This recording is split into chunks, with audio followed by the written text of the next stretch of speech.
of you that the Powerschool category change isn't working within yours, you're not able to customize that field, not a big deal. We're going to do it a different way. So first we're going to go into Power Teacher Pro.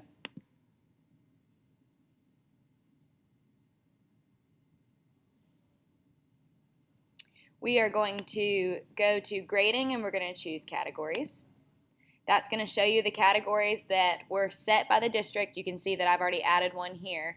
What we're going to do is we're going to manually add the categories we want. I've added formal, so now I'm going to go back up to create a category, and I'm going to title this one informal.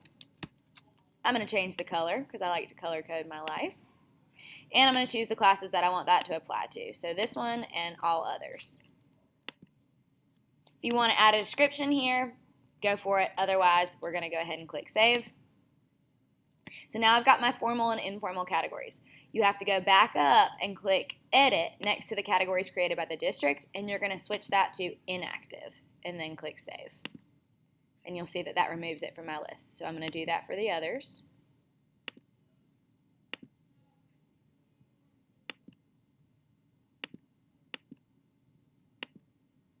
Okay, so now my only two grading categories are formal and informal. So now I'm going to go down to my settings and I'm going to choose traditional grade calculations. So on the side next to Q1, I'm going to click actions. I'm going to change my first attribute to informal because that's how I set up my 40%.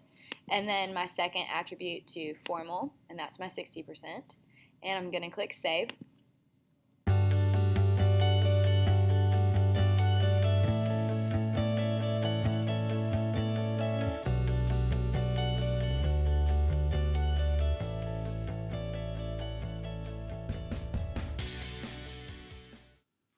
So the first class I'm going to show you is a skinny. So first we've got to set up S1, just semester 1. So we do term weighting for the types, and we do Q1 and Q2, both 50%.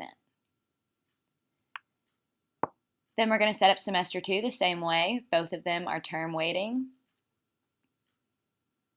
And we're going to do Q3 and Q4, also both 50%.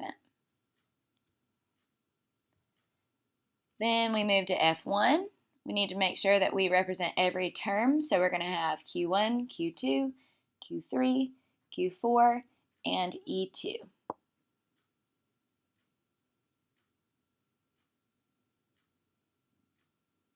And those are all going to be worth 20%.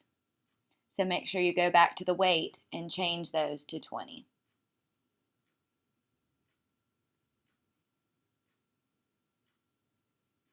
Then click off so that it will adjust the percentages and click Save.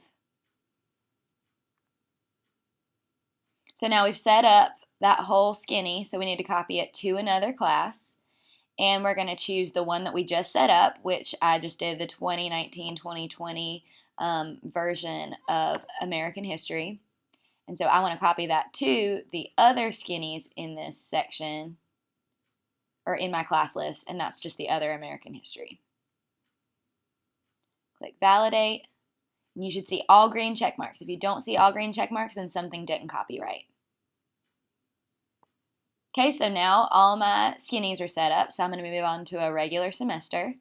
So I'm going to go to F1 and set up my term weighting. So type is term weighting, attribute 1 is going to be Q1, term weighting attribute is Q2, and then we're going to do E1, and that's 40, 40, 20 for weight. And click Save. I'm going to go in and make sure that my Q1 and my Q2 are set up correctly. They should both be the formal and informal. You'll see that my Q2 is still defaulting to the first way that I set it up. So I need to make sure that it says formal and informal, and then Save. E1 is total points. If you just click on the edit button, that'll turn into green check marks. So now I'm going to copy that to my other regular semesters. So I'm going to choose the class that I just set up, which was semester 1, and it was American History 2. And I'm going to copy that to the other ones. You can choose the whole year. I'm just going to do it for semester 1, but you could choose to do it for both semesters. And then click Validate and Copy, and you should have all green check marks if you scroll down your list. And that's the end.